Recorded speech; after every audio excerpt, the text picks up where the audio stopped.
Ultra, toro Brangus.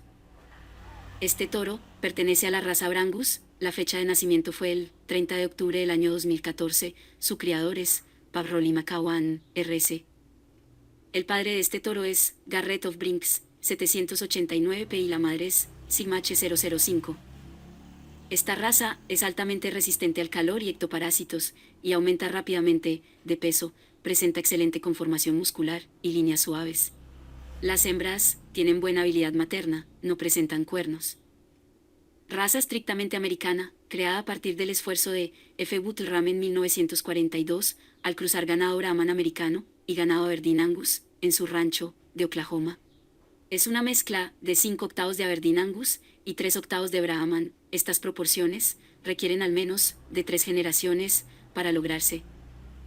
Como abuelos paternos tiene a Best Bet of Brinks, 535H38 y MS Brinks Ali, 789M. Como abuelos maternos tiene a El Carmen, 1920 Mulato y Sigma, 205.253.